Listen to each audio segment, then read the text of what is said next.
Bienvenue sur Learn French, apprendre le français. Tu veux apprendre le français plus vite? Tu veux comprendre les Français quand ils parlent? Alors tu es au bon endroit. Dans cette vidéo, nous allons apprendre du vocabulaire utile, pratiquer la compréhension orale et t'aider à parler français avec confiance, petit à petit. Alors n'oublie pas de liker cette vidéo, de t'abonner à la chaîne et commençons à apprendre le français ensemble. Je m'appelle Anna, j'ai 22 ans. Je vis dans une petite ville avec ma mère et mon petit frère. Je travaille dans une librairie. J'aime mon travail parce que j'adore les livres. Mais un jour, quelque chose s'est passé, quelque chose de très différent. C'était un matin pluvieux. Je me suis réveillée tôt et j'ai regardé mon téléphone. Il y avait un message de ma meilleure amie, Maya. Il disait « Anna, s'il te plaît, viens à l'aéroport aujourd'hui, j'ai besoin de toi. 12 heures, terminal 3. » Je ne comprenais pas. Pourquoi Maya voulait-elle que j'aille à l'aéroport? Elle n'en disait pas plus. J'ai essayé de l'appeler, mais son téléphone était éteint. J'ai regardé l'horloge. Il était déjà 10 heures du matin. Je n'avais que 2 heures. Alors j'ai enfilé mon jean, une veste rose, et j'ai pris mon parapluie. J'ai dit à ma mère, « Maman, je dois aller à l'aéroport.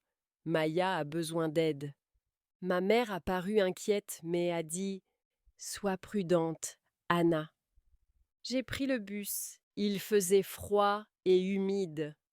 Le bus était bondé et je suis restée debout tout le trajet.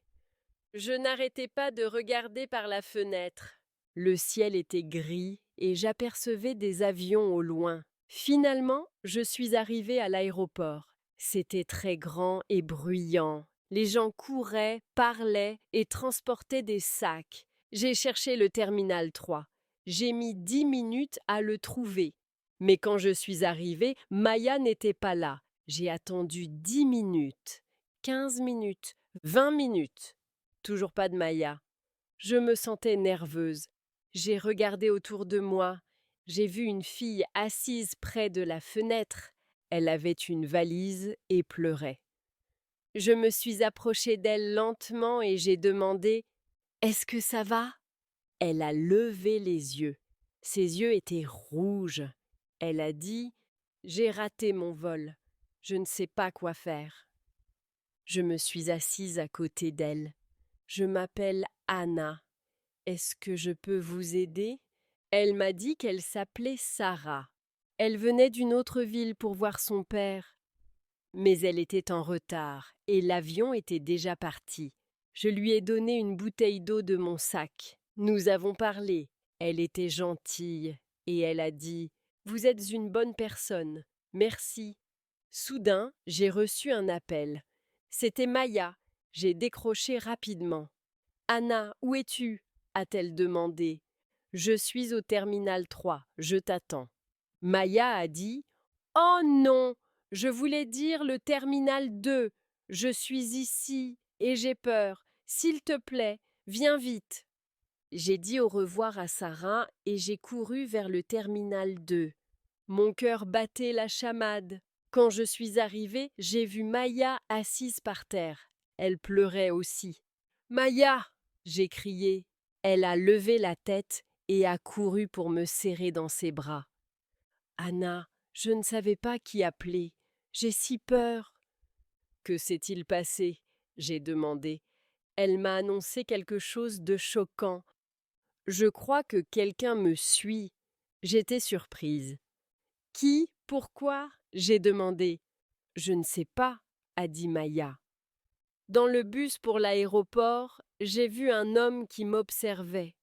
Quand je suis descendue, il est descendu aussi.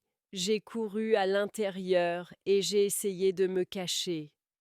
J'ai regardé autour de moi. Il y avait tellement de monde. « Ce n'était peut-être rien, » ai-je dit. « Peut-être que tu as juste eu peur. » « Non, » a-t-elle dit. Je l'ai revu au café. À ce moment précis, Maya a désigné quelqu'un du doigt. C'est lui, a-t-elle chuchoté. Je me suis retournée pour regarder. Un homme avec une casquette noire et un manteau marron se tenait près de la sortie. Il regardait son téléphone. Mes mains sont devenues froides. J'ai dit « Reste ici, je vais aller lui parler ». Mais avant que je puisse faire un pas, l'homme nous a regardés et s'est éloigné. Nous n'avons pas bougé. Nous l'avons juste regardé disparaître dans la foule. Maya a dit « Tu me crois maintenant ?» J'ai hoché la tête. Nous sommes restés assises quelques minutes en silence. Puis j'ai dit « Allons le dire à la police de l'aéroport ». Nous sommes allés au bureau d'information et avons tout raconté. Ils ont écouté et ont dit « Ne vous inquiétez pas, nous allons vérifier les caméras ». Nous nous sommes sentis un peu plus en sécurité après ça. Maya m'a regardée et a souri. « J'ai de la chance de t'avoir », a-t-elle dit. J'ai répondu « La prochaine fois, dis-moi le bon terminal ». Nous avons ri, mais quelque chose ne semblait toujours pas normal. Pourquoi cet homme la suivait-il? Était-ce juste une erreur?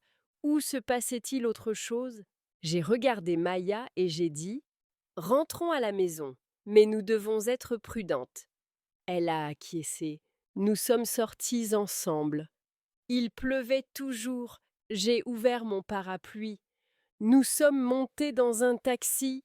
Alors que nous étions assises sur la banquette arrière, j'ai vu quelque chose à travers la vitre du taxi.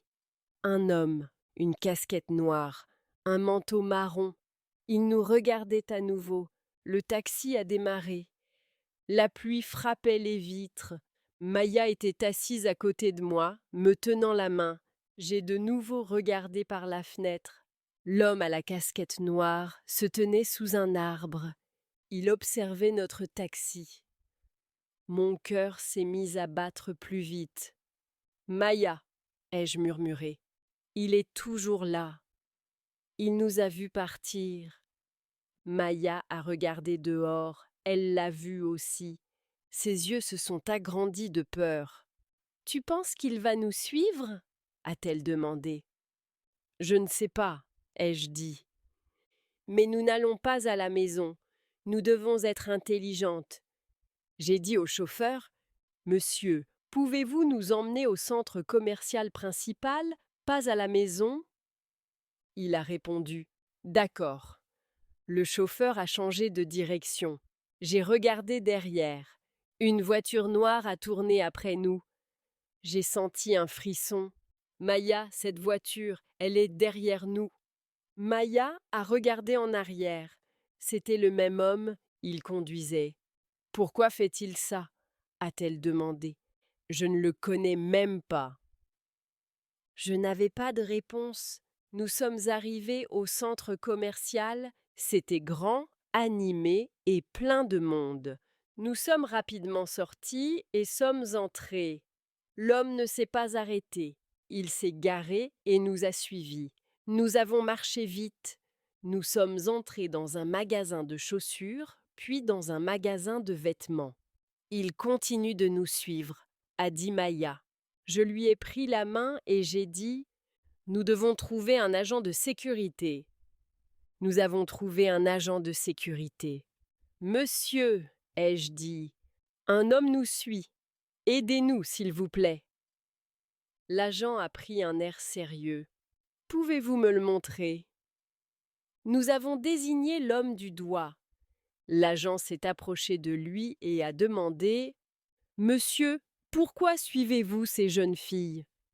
L'homme a paru surpris. « Je ne les suis pas, » a-t-il dit. « C'est ma sœur, » a-t-il ajouté en désignant Maya.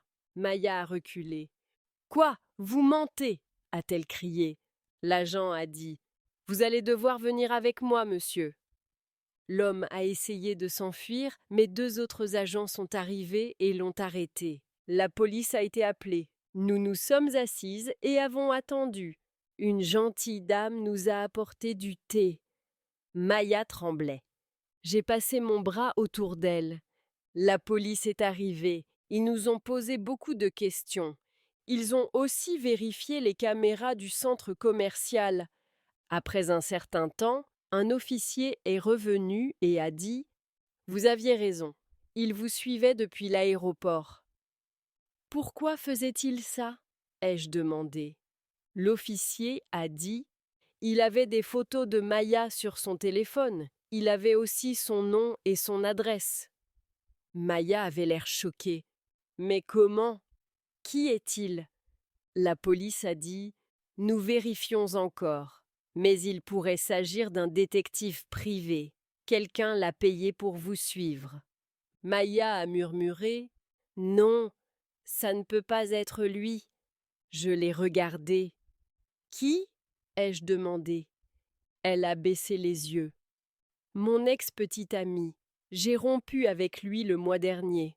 Il était en colère. » L'officier a dit « C'est peut-être la raison, mais nous allons enquêter. » Maya s'est mise à pleurer. « J'ai eu si peur, a-t-elle dit. Je l'ai serré dans mes bras. C'est bon, tu es en sécurité maintenant. » Après quelques heures, la police nous a laissés partir. Ils ont dit qu'ils nous appelleraient si nécessaire. Dehors, il pleuvait toujours. Mais cette fois, la pluie semblait douce. Comme si tout allait s'arranger. Nous avons pris un autre taxi pour rentrer. Maya s'est endormie sur mon épaule. Elle avait l'air fatiguée mais paisible. Quand nous sommes arrivés à la maison, maman a ouvert la porte. Elle avait l'air inquiète. « Où étiez-vous, les filles ?» a-t-elle demandé. « J'ai vu aux informations. Quelque chose s'est passé à l'aéroport. » Je lui ai tout raconté. Elle nous a serrées toutes les deux dans ses bras et a dit « Vous êtes mes filles courageuses. » Cette nuit-là, je n'ai pas pu dormir. J'ai pensé à tout. Le message, l'aéroport, Sarah, l'homme à la casquette noire. Tant de choses s'étaient passées en une seule journée. Mais j'étais fière de moi. J'avais aidé une inconnue. J'avais protégé ma meilleure amie. J'étais restée calme même quand j'avais peur.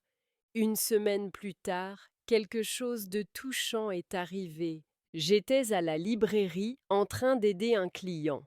Soudain, j'ai entendu quelqu'un m'appeler. « Anna !» Je me suis retournée. C'était Sarah, la fille de l'aéroport. Elle souriait. « Je t'ai trouvée », a-t-elle dit. J'ai ri. « Tu te souvenais du nom de ma librairie ?» Elle a hoché la tête. « Je voulais te remercier à nouveau. Tu m'as aidée ce jour-là. » Nous nous sommes assises pour prendre un café. Elle m'a dit qu'elle avait retrouvé son père plus tard dans la soirée et maintenant, elle vivait dans notre ville. Elle a dit « Je n'ai pas beaucoup d'amis ici. On peut être amis ?» J'ai souri. « Oui, j'adorerais ça. » Ce jour-là, j'ai compris quelque chose d'important. Parfois, des choses effrayantes arrivent. Parfois, nous ne savons pas pourquoi les choses se produisent. Mais quand nous sommes courageux, quand nous nous entraidons, quand nous restons bienveillants et forts, de bonnes choses nous reviennent. Je suis allée à l'aéroport, juste pour aider une amie. Mais j'ai trouvé plus, j'ai trouvé du courage, j'ai trouvé l'amitié et j'ai trouvé ma propre force.